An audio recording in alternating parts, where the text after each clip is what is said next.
Are you looking for a stretchy finished edge for your Sentro Knitting Machine? Try the E-loop or the E-wrap cast on. Because of the really nice stretch this creates, I think it'll be great for single layer beanie hats to have a nice finished edge for your beanie hat. So here's a close-up on what the cast on looks like once it's off of your machine. It does hold or lock into place all of your stitches, and then the tail end you'll just need to knot into place when finished. To start, I'm going to use my 48 needle circular knitting machine. Starting at my white needle, I'm going to start with my cast on. I put the tail end of the yarn on the left side of my white hook, and then we're going to wrap it counterclockwise around the hook. And then I crank forward so the hook of the needle catches your yarn and pulls it down into the machine. Now we're going to go to our next needle. Take your working end of your yarn, and again starting on the left side, wrap it around counterclockwise your needle, crank forward, and have the needle pull the loop down into your machine to lock it in place. You don't want a tight cast on, you want it pretty loose, because when we go around again, it's going to tighten this stitch down. And if you have it too tight, it will bind your machine.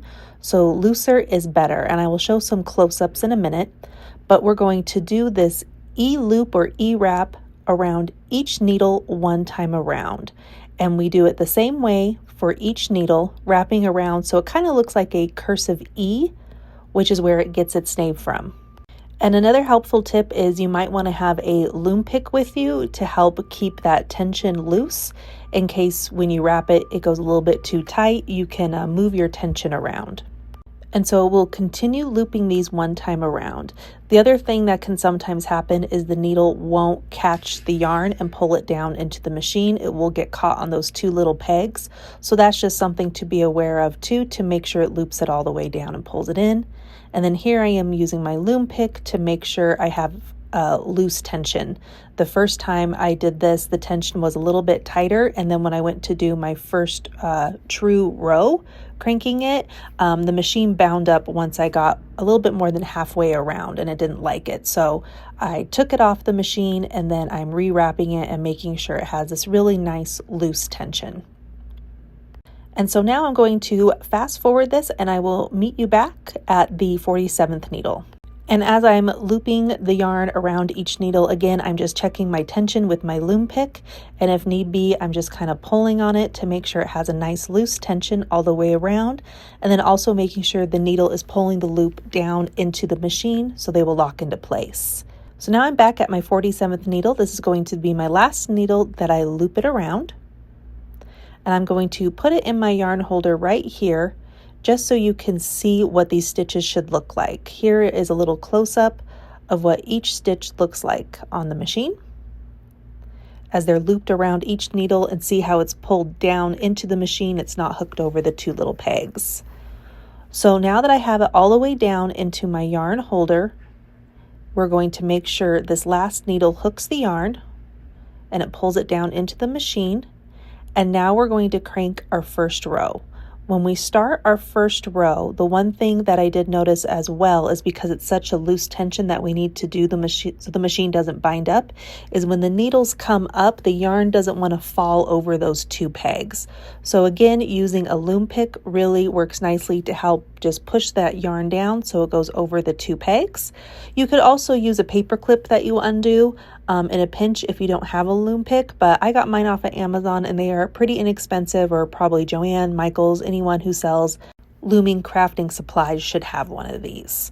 So again, I'm just going one time around, and as I'm working each needle, making sure that the needle is catching the new yarn and pulling it down, and also that the yarn is falling. I'll do a little bit of a close-up so you can see what this looks like. Just pushing down that yarn over the two little pegs, that loop, to make sure it seats it all the way down.